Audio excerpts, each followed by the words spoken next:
qual o poder das comunidades de tecnologia, dados e inteligência artificial e como os profissionais da área podem usar o melhor que as comunidades têm a oferecer? Confira agora nesse episódio imperdível gravado em parceria com Data Hackers no Data Circle Podcast.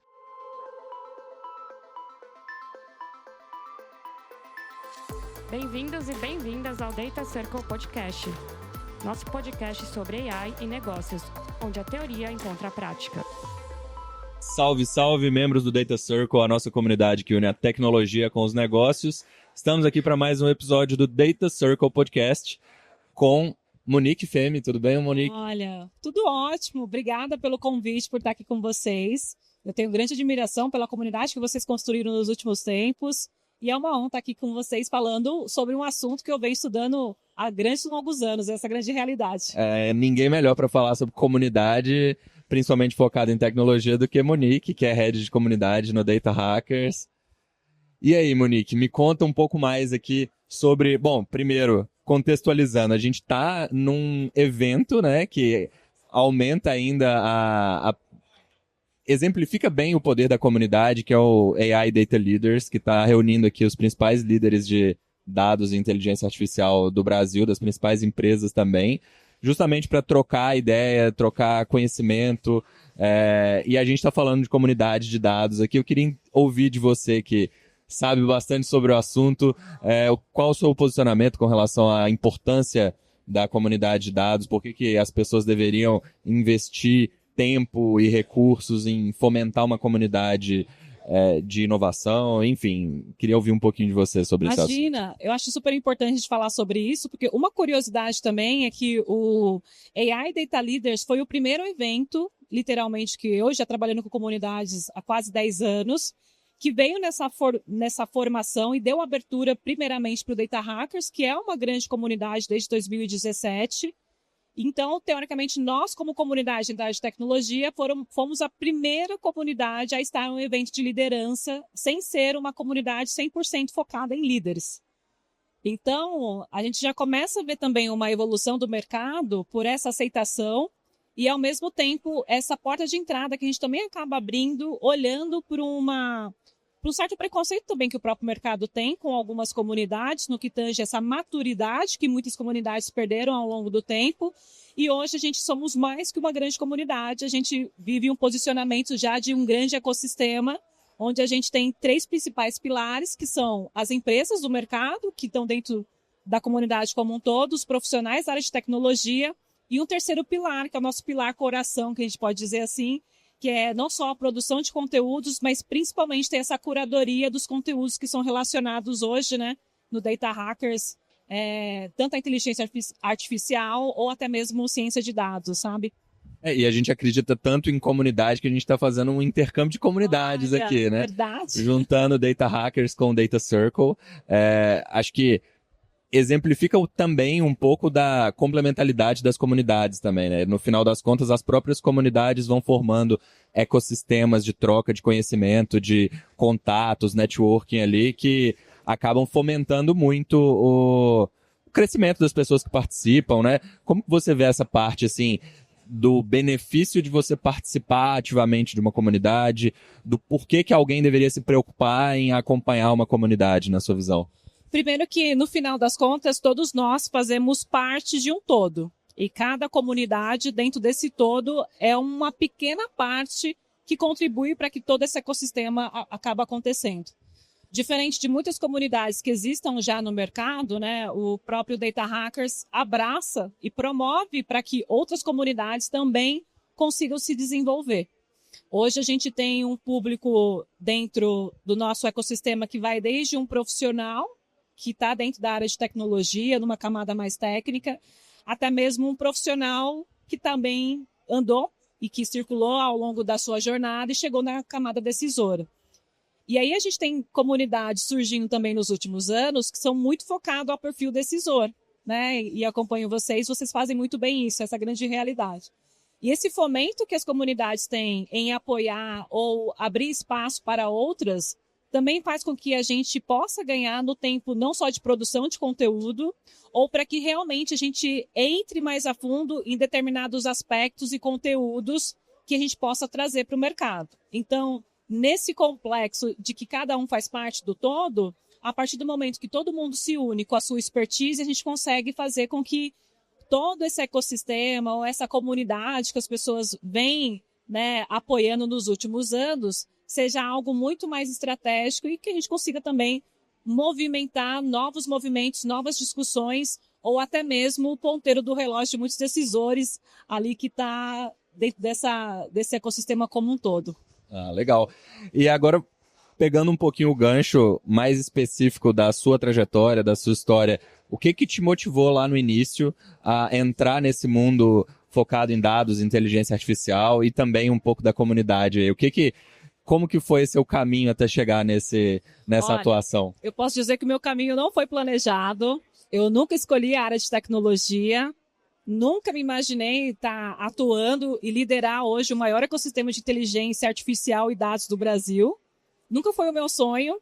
Eu fiz uma transição de carreira em meados de 2018 e, por coincidência do destino, eu acabei entrando numa empresa de tecnologia e, por entrar nessa empresa de tecnologia, eu conheci as comunidades, porque na época eu não tinha condições financeiras de poder pagar uma faculdade. E as comunidades têm uma colaboração muito importante no que tange ao compartilhamento de conteúdo. E aí, a partir desse momento, eu conheci uma comunidade feminina, acabei contribuindo com algumas coisas. Quando fui ver, eu estava liderando essa comunidade e, a partir daquele momento, fui passando ali por outras frentes até chegar onde eu estou. Inclusive, a minha entrada no Data Hacker nos últimos anos foi um cargo que não existia no mercado de tecnologia de dados, que é um cargo muito específico para o que eu faço hoje, né? Porque além de liderar, você tem que ter uma expertise não só de estratégia, mas uma expertise comercial, conhecer todo o ecossistema de tecnologia, de dados, ter a sensibilidade, muitas vezes, dos temas, ou até mesmo do que o próprio mercado está se antecipando nos próximos momentos, e muita coisa acontece dentro da nossa indústria, né? Muita coisa, né? Um dia que passa, você já está desatualizado. E dentro do ecossistema do Data Hackers, como que funciona a dinâmica de contato com as empresas? Como que o Data Hackers se financia? Como que as coisas acontecem dentro? Porque o Data Hackers começou como uma comunidade e ainda é uma comunidade, né? Mas uma comunidade meio que, vamos dizer, orgânica ali, sem um viés de negócio. E foi crescendo até virar um negócio, né? Foi um caminho um pouco inverso. Exato. Como que acontece essa dinâmica? Como que funciona esse ecossistema na prática? Em 2017, os cofundadores, né, o Gabriel Lages, o Paulo Vasconcelos e o Alan Seni, eram grandes amigos e são até hoje essa grande realidade. Eles são de Belo Horizonte, então muitas pessoas acham que o Data Hackers é de São Paulo, mas é de Belo Horizonte, comunidade mineira, né? Eu sei que você tem um pezinho lá. Na minha terrinha. Pois é. E aí surgiu porque, em meados de 2017, não tinham conteúdos relacionados à ciência de dados em português e de grande facilidade ali para que profissionais pudessem acessar. E eles juntos se uniram, começaram através de uma newsletter, compartilhando esses conteúdos, fazendo essa curadoria desses temas em português e de maneira totalmente gratuita para profissionais. Esse é um ponto interessante, né? Porque até existia o conteúdo, mas o conteúdo segregava pela linguagem. Então, exatamente. Em português era muito difícil consumir conteúdo relacionado a esse tema e eles fizeram essa boa ação ali de traduzir esse conteúdo e colocar disponível para as pessoas consumirem. Exatamente. E o que era uma ação entre um grupo de pessoas acabou crescendo, depois virou um canal, onde esses profissionais começaram a querer ter trocas. Depois tiveram alguns encontros, depois se tangibilizou ali para uma pesquisa que a gente tem hoje, que é o State of Data Brasil. Todos os anos a gente faz o panorama da área de dados como um todo. E depois que veio o podcast, e aí os canais foram abrindo portas até o momento que isso fez um barulho no mercado e as empresas começaram a querer entender como que a gente, um pequeno grupo de pessoas, tinha um engajamento tão importante junto aos profissionais de dados e que, ao mesmo tempo, movimentava ali conteúdos, temas que não tinha nem no meio acadêmico, não tinha ainda na sociedade como um todo, para que a gente pudesse gerar aqueles conteúdos e, ao mesmo tempo, numa camada muito profunda. Então, surgiu mais ou menos assim. Hoje, o Data Hackers ele tem uma visão de negócio, até porque A minha entrada nos últimos 2, 3 anos veio muito para a questão da expansão do Data Hackers, não só aqui no Brasil, mas principalmente para a América Latina. Legal. E aí, isso também leva a gente, como uma comunidade brasileira, atingindo novos patamares e olhando não só para o impacto que a gente já tem para os profissionais, mas ao mesmo tempo como que a gente sustenta todo esse ecossistema. Então, os conteúdos, tudo que a gente gera hoje, que era a premissa lá atrás, né, de ser um conteúdo profundo e de ser um conteúdo totalmente gratuito para os próprios profissionais de dados, ele se permanece como um valor da comunidade até hoje. Só que, no final das contas, essa grande infraestrutura tem que se pagar. Exato. E aí o que a gente teve foi juntar a vontade das empresas, que teoricamente têm ali budgets reservados para isso. Então, as empresas do mercado buscam a comunidade Data Hackers. Obviamente que a gente também tem ali nossa wishlist, porque a gente tem os nossos badges ali de empresas, big techs, e de tudo que a gente acompanha em avanço de tecnologia, para que também sejam os nossos parceiros. Mas hoje, teoricamente, essas empresas buscam a própria comunidade de Data Hackers e entendendo que a gente entendeu o jogo do mercado entre os profissionais de dados, as empresas e o nosso meio de comunicação, a gente, em cima disso, a gente monta uma estratégia mesmo 360 para que a gente consiga, literalmente, entregar para os profissionais de dados um conteúdo que seja relevante e também abrir portas para esses profissionais que estão entrando dentro da área de dados e que não conseguem ter um primeiro acesso a essas empresas. E para essas empresas, a gente consegue entender o que de fato eles estão fazendo com inteligência artificial, com novas tecnologias, numa curadoria realmente ali de entender também se faz sentido a gente ter essa empresa dentro do ecossistema Data Hackers. E aí virou esse jogo assim. E aí a minha atuação é meio que manter tudo isso de uma maneira super estratégica e ao mesmo tempo com a qualidade que a gente sempre teve. Isso é legal. E ao longo do caminho você foi aventurando por algumas atividades que não eram a sua atividade antes, né? Não, nenhum. Conta um pouquinho pra gente sobre como que foi começar a gente pode até trocar, porque eu também tenho bastante desse ponto. Mas como que foi o início ali de você começar a gravar conteúdo? Como que foi a primeira vez que você gravou um podcast ou algum conteúdo específico pro Data Hackers? Você já planejava isso antes? Como que funcionava? Não, eu nunca tinha planejado isso, até porque eu comecei de maneira assim por curiosidade dentro da área de tecnologia. De novo, eu não imaginava ir para a área de tecnologia, mas as comunidades elas dão muita liberdade para que você possa tanto disponibilizar o seu conhecimento na camada mais inicial, e a gente, como ser humano, tem um medo do julgamento. E eu acredito que por estar dentro de comunidades, eu comecei ali organizando alguns meetups, alguns eventos, fui testando algumas coisas. E esse acolhimento também me permitiu errar ao longo dessa jornada. Quando eu fui gravar o meu primeiro podcast, assim, literalmente, veio muito da premissa de que, como eu vim da roça, da porta, porteira, portão, a gente acaba tendo que criar as nossas próprias oportunidades. Então, eu lembro que lá atrás, junto com um grupo de amigos, a gente criou o nosso primeiro podcast, uma coisa muito pequenininha. Depois, acabou não evoluindo. Eu continuei participando de eventos, criando ali os meus movimentos dentro da área de tecnologia. Já ouvi o podcast Data Hackers. Nunca me imaginei que estaria nessa cadeira. E aí, um belo dia, quando eles me convidaram, eu fui investindo também em comunicação, entender uma forma de me comunicar do meu jeito, com a minha autenticidade. E aí, um belo dia, quando me veio a proposta do Data Hackers, eu gravei um podcast falando sobre eventos de tecnologia. E aí foi onde tudo, literalmente, ali começou. Mas já vim ali testando, mas quero também ouvir de você o que você teve aí nessa jornada, né? Não, legal. No meu caso, eu participei uma vez de um podcast e achei super interessante como convidado, né? Eu achei super interessante. E aí, quando eu comecei a trabalhar na Artifact, e a gente criou essa comunidade do Data Circle, eu falei, cara, a gente tem que montar um podcast, que é uma forma da gente trazer as pessoas pro jogo e ouvir, né? Você dá a voz às pessoas ali que você tá entrevistando, ouve histórias, tem uma troca muito rica e a gente tem que divulgar isso de alguma forma. E aí foi quando a gente começou o podcast. Também não esperava nunca virar host de podcast, mas já tem sido aí essa rotina há um tempo, obviamente que em paralelo às outras atividades, mas é uma atividade que é bem gratificante para mim, justamente por isso, pra gente conseguir ter essa troca, esse enriquecimento de o que dá certo, o que dá errado, pontos de vista diferentes que vão se complementando e em indústrias diferentes, pessoas diferentes, em contextos diferentes. E acaba que todo esse conteúdo que a gente vai gerando vai fazendo com que a gente aprenda cada vez mais. Você pode dizer aí o quanto você aprende quando você participa ou medir ali um podcast. Exato. E eu acho que tem um ponto também, né, de hoje a gente é o podcast de tecnologia mais ouvido no Brasil. E eu acho que houve um momento ali pós-pandemia que as pessoas achavam que o podcast ele teve a sua saturação, né? E realmente teve, né? Tinha muita gente que fazia copia e cola, essa é a grande realidade. Mas, ao mesmo tempo, eu vejo essa grande oportunidade, assim como vocês, e eu aposto muito na coragem das pessoas que continuam apostando.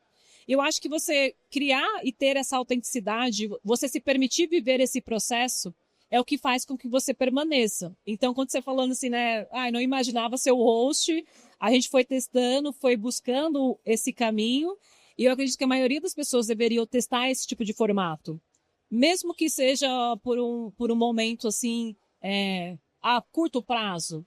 Até porque é numa discussão que a gente vai ter, a gente está falando de inteligência artificial, hoje em dia a gente não sabe mais o que é real, literalmente. É verdade. Ou o que é gravado por um humano ou por uma inteligência artificial, mas eu acho que as pessoas deveriam apostar mais, assim, em conteúdos como esse. E às vezes o podcast pode ser numa câmera, você olhando para a câmera, conversando com alguém, né? Exato, não precisa de muito para começar, né? Exatamente. Exato. E aí você vai melhorando. Sabe aquele meme lá? Primeiro você começa, depois você melhora? É bem isso, exato. E pensando no ponto de vista da comunidade, junto com o avanço da tecnologia, o que você acha que tem sido ou tende a ser um desafio importante para os próximos tempos, pensando tanto na área de dados e inteligência artificial, quanto especificamente falando sobre comunidades aqui? Hoje, na própria comunidade de Data Hackers, olhando para os avanços tecnológicos, a gente testa muita coisa. Essa é a grande realidade. A gente testou recentemente algumas questões relacionadas a agentes de AI, alguns processos que a gente tem, principalmente em produção de conteúdo, e entendendo como que seria esse aprendizado. E a gente teve alcances e resultados que para a gente foi muito benéfico. Mas, ao mesmo tempo, eu vejo que já tem pesquisas do mercado dizendo que até 2028 a gente vai ter mais de 1 bilhão de agentes de inteligência artificial. E isso leva também para uma camada de estar todo mundo querendo ter seu agente, mas no final das contas está todo mundo no mesmo oceano, mas em barcos diferentes e ninguém sabe o que fazer com aquele agente. Então é um pouco do que a gente vem observando. Mas no quesito de comunidades assim e de desafios que a gente também acaba tendo, também providos ali sobre o uso de inteligência artificial, eu acho que o direito autoral é uma das coisas que a gente já vem olhando para a própria comunidade e na produção de conteúdo, e também olhando para essas questões de testes que também a gente faz na própria comunidade, entendendo até que ponto isso pode ser benéfico e até que ponto isso pode ser compartilhável. Então, são desafios que a gente tem de compartilhamento mútuo e que acho que muitas empresas também devem ter aí no mercado nesse quesito. Exato. Acho que a parte de produção de conteúdo, não só pensando em comunidade, mas como um todo, né? Aí, arte como um todo tem sido uma área em que a discussão relacionada à inteligência artificial tem sido bem intensa. Exato. Por exemplo, quem que é o dono do resultado? É quem treinou o modelo? É quem é o dono do dado que treinou o modelo? Ou quem usou a ferramenta e gerou o resultado? Então, tipo, ou cada um pouquinho de cada, assim. Exatamente. Acho que ainda tem bastante coisa pra gente discutir sobre como será esse processo de regulação de direitos autorais e tudo mais nos conteúdos gerados, porque isso é totalmente novo, né? Nunca antes o ser humano pôde estar fora do loop. Hoje, ele não necessariamente precisa estar no loop. Você pode ter agentes que chamam agentes, que geram conteúdo, que não foi o primeiro, não foi o humano que deu a ordem lá no início. Então, o agente é o dono daquele conteúdo, então tem bastante discussão em cima disso aí. Exatamente. E a gente tenta se entender nessa bagunça como um todo e, ao mesmo tempo, educar profissionais e pessoas para entender como que funciona tudo isso. E aí, por isso que tá todo mundo perdido, no final das contas, né? Você trouxe um ponto aqui que eu acho que a gente pode explorar um pouquinho mais. Você falou sobre educar, e eu acho que esse é um dos papéis mais importantes, talvez, que as comunidades têm, que é de capacitar os membros, de facilitar essa disseminação da informação, no sentido de ajudar os membros a evoluírem e a aprenderem e usufruírem desse conhecimento disseminado dentro da comunidade. Como que você vê o papel, especificamente do Data Hackers, mas se você quiser extrapolar ali para comunidades como um todo, nesse sentido, no sentido de levar informação, de fazer com que os membros usufruam daquele conhecimento que está disseminado ali dentro do meio? Primeiro que eu acredito que o papel de educar nem sempre está 100% por uma comunidade. O papel de educar está em nós profissionais, eu, Monique, você que está aqui, de literalmente passar o conhecimento adiante. E uma comunidade, muitas vezes, ela surge por uma necessidade. E nem sempre essa necessidade está também relacionada a uma educação no primeiro momento.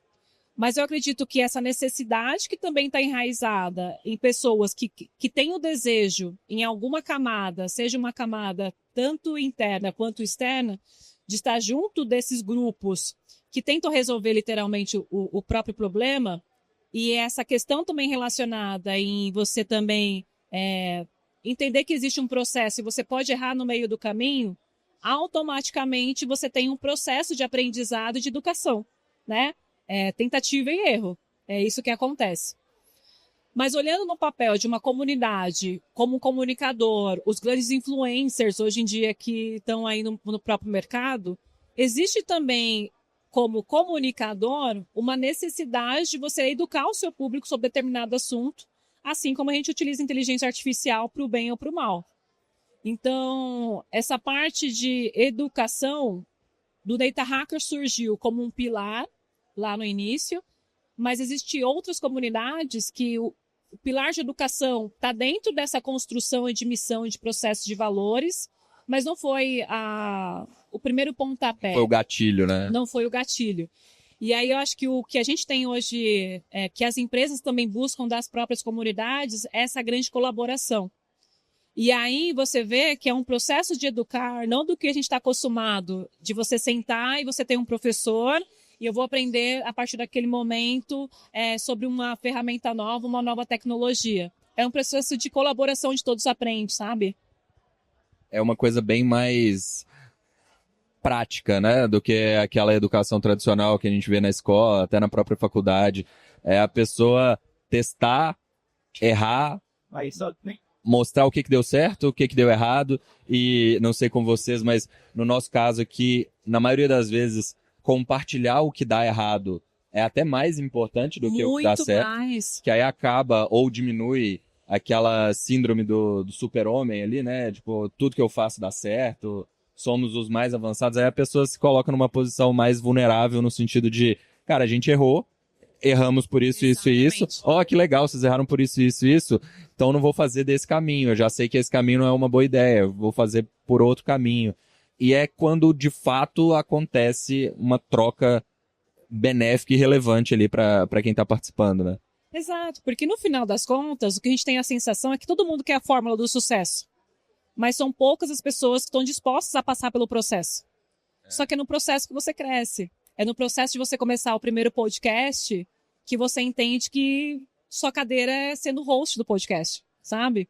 São papéis que não são dados no primeiro momento, mas que são de grande valia para o seu desenvolvimento, crescimento, entendimento, troca, que é o que as comunidades têm hoje como grande valor e que quando você vai para a camada corporativa, que você precisa ter um extremo controle, principalmente uma grande organização, que você tem diversos funcionários, nem sempre dá tempo de ter essa colaboração.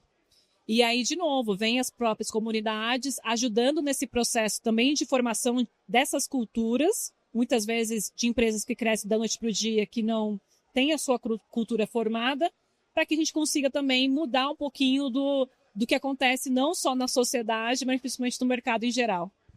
E mudar o que acontece no mercado em geral, muito em função também, de novo, dessa troca, né? Porque a pessoa, por exemplo, no caso dos líderes, né? Que é o público aqui do evento que a gente está, boa parte do público que ouve o nosso podcast, Data Hackers também, tem muitos líderes que estão acompanhando ali.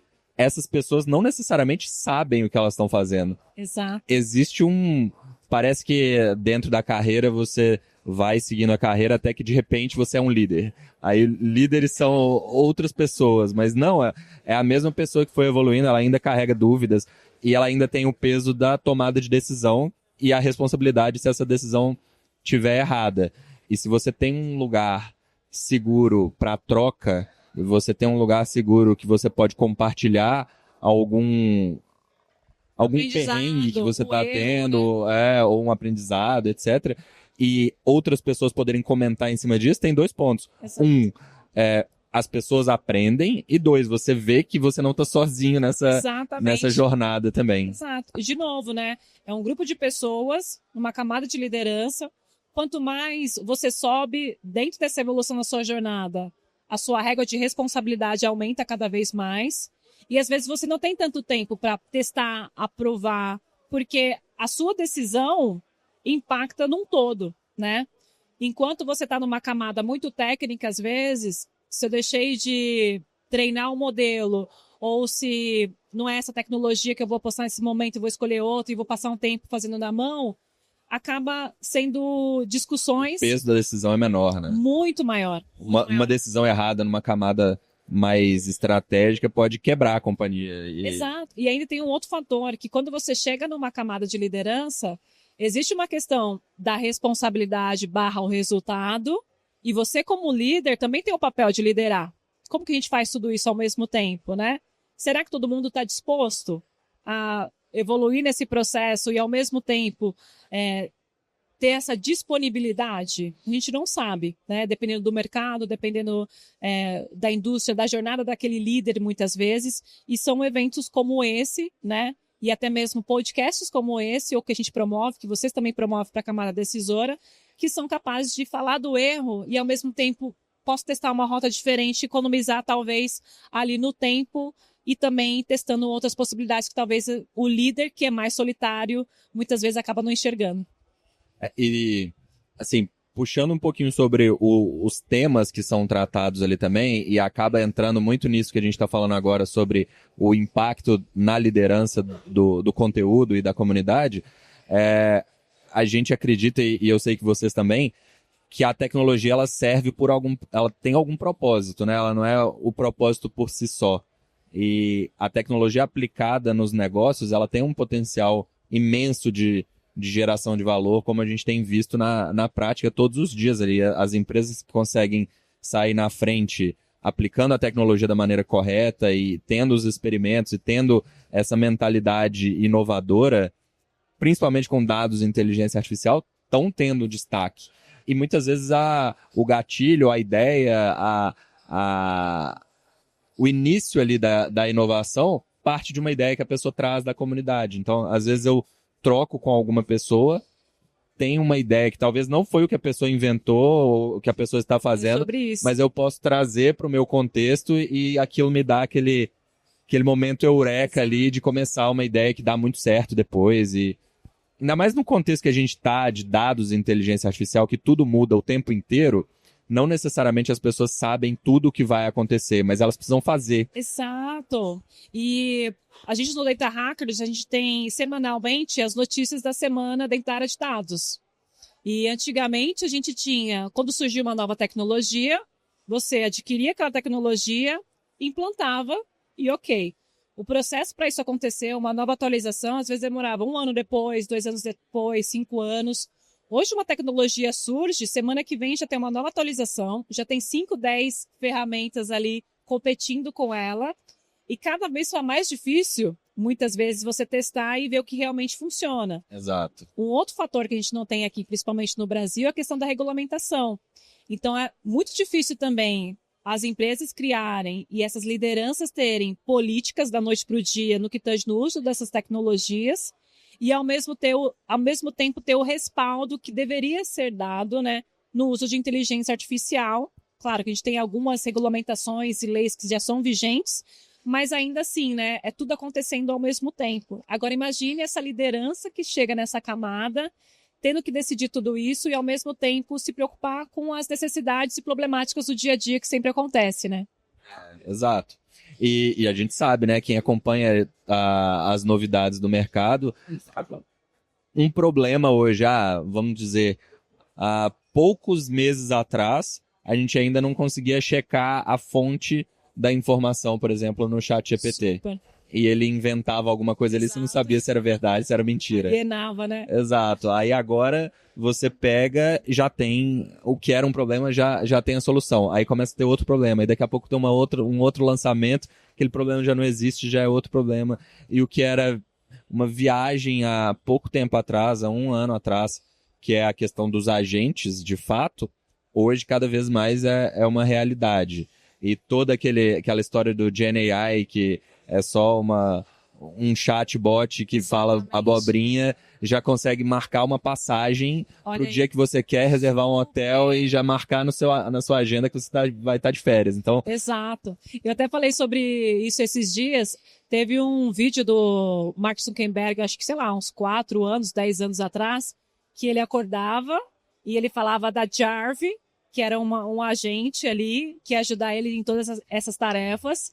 Aí corta a cena, vai para 2025, a gente está na era dos agentes de AI, e o que a gente viu tangibilizado em um vídeo, né, principalmente do CEO da Meta, vem acontecendo no dia a dia.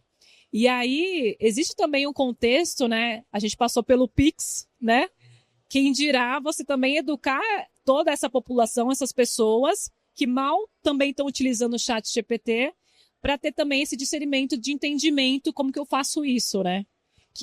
E dar acesso a esse tipo de informação para as pessoas no geral, né? Por exemplo, disponibilizando conteúdo de qualidade gratuitamente, Exatamente. É uma forma extremamente poderosa de você diminuir esse gap futuro, porque Exatamente. Cada vez mais que a tecnologia vai evoluindo, quem vai ficando sem acesso a essa tecnologia vai ficando mais para trás, vai ter mais dificuldade no mercado de trabalho, vai ter mais dificuldade de ser competitivo ali no dia a dia, dentro do próprio emprego.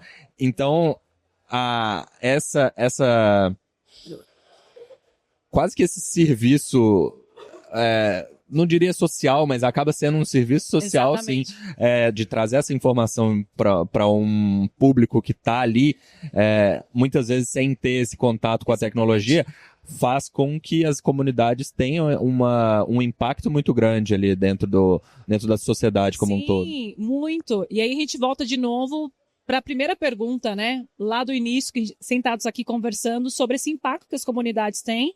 E, de novo, falando sobre a possibilidade de a gente poder fazer um podcast, né? E aí a gente entende que a gente tem 1 bilhão, né, de agentes de inteligência artificial até 2028 no mercado, só que são poucas pessoas ainda falando na profundidade, com qualidade, sobre esse tipo de assunto. E aí está o nosso papel, como cada ser humano, que é o seu próprio ecossistema, essa grande realidade, de também ter essa coragem de poder compartilhar conteúdos, conhecimentos, trocas e discussões que são realmente discussões que voltam ali para o princípio da própria comunidade, né? Que tem essa colaboração dentro de um todo. Exato. E quando a gente consegue criar esse ecossistema, né? Não o ecossistema de cada ser humano, mas o ecossistema compartilhado, facilita esse processo que muitas vezes não é ensinado na escola, porque muitas vezes a tecnologia nem existe há 2 meses, há 1 mês, há 1 semana. E aí como que você acompanha isso se não for ou seguindo as pessoas que estão desenvolvendo isso, ou acompanhando uma comunidade que vai discutindo sobre isso? Tipo, cada vez mais a informação vai sendo cada vez mais rápida e as Exato. fontes de aprendizado tendem a ser cada vez menos formalizadas, como o que a gente aprende na escola, na faculdade, e mais no dia a dia, na vivência, no teste, no aprendizado, no compartilhamento. E aí já faço até uma pergunta para você, né? Você que vem ali do seu país, né? País Data Hackers, Minas Gerais, né? Como que isso também é poderoso, né? Porque em alguns lugares, a gente está falando de tecnologias que literalmente acontecem da noite para o dia, mas em lugares também que essas tecnologias ainda não chegaram. Nem o 5G, 4G, 2G, a internet chegou, a luz não chegou. E para você, assim, olhando para essa camada evolutiva, a gente que está inserido dentro da área de tecnologia, como você enxerga tudo isso também, olhando também para lugares que essas tecnologias também não chegaram, né? Eu acho que a tecnologia tende a ser bem excludente nesse sentido, né? Então, se, por exemplo, é muito difícil a gente falar sobre capacidade de evolução de carreira e tudo mais numa comunidade que não tem acesso à luz, por exemplo. Exato. Graças a Deus, isso tem sido cada vez mais raro e cada vez mais difícil de encontrar. Acho que é até difícil você pensar em algum exemplo aqui agora, pelo menos na realidade que a gente vive. Exatamente. Mas tem gente que está inserido nessa realidade o tempo inteiro. Então, como é que você vai exigir ou querer que uma pessoa que está numa comunidade que não tem acesso à internet, à luz, acompanhe a evolução da inteligência artificial? Exatamente. E aí, essa capacitação de ter acesso à tecnologia, ela é um problema e aí existem uma série de medidas ali sociais, no caso, acho que aí muitas vezes governamentais ou ação de ONGs, etc., que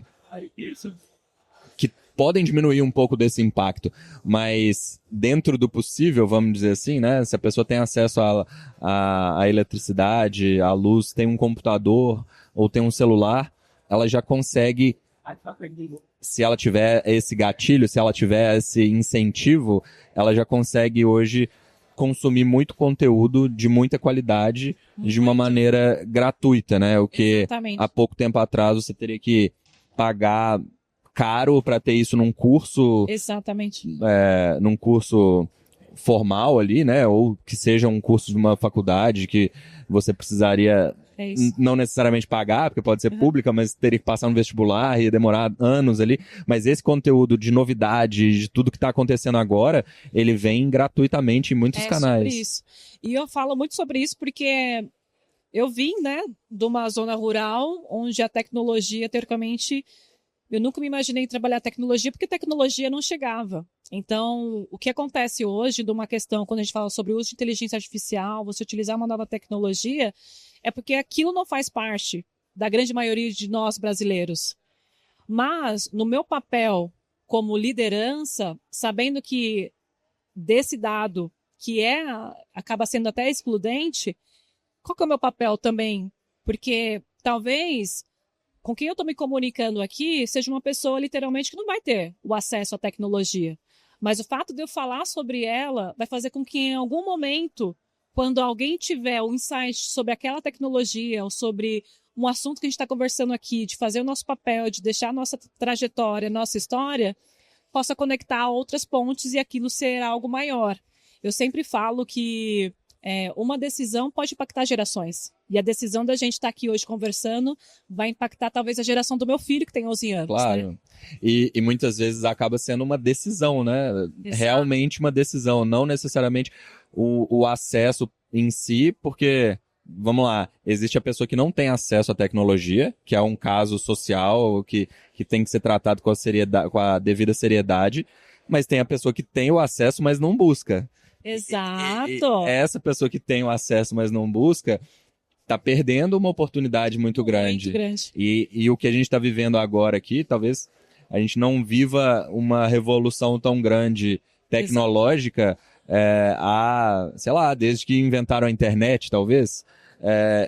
E não sei, né, na velocidade que as coisas acompanham, quem sabe o que vai acontecer daqui a 10 anos, mas tem que aproveitar essa oportunidade. Quem não aproveitar vai ficar realmente impactado, vai ficar para trás. E lógico que não é uma visão apocalíptica aqui, mas o mundo tá vivendo uma transformação muito grande, muito rápida. E, de novo, acompanhar isso da maneira devida vai vir a ser um grande diferencial. Na verdade, não diria nem um diferencial. A pessoa que não acompanha vai ficar para trás, né? Então... Exato, é sobre isso.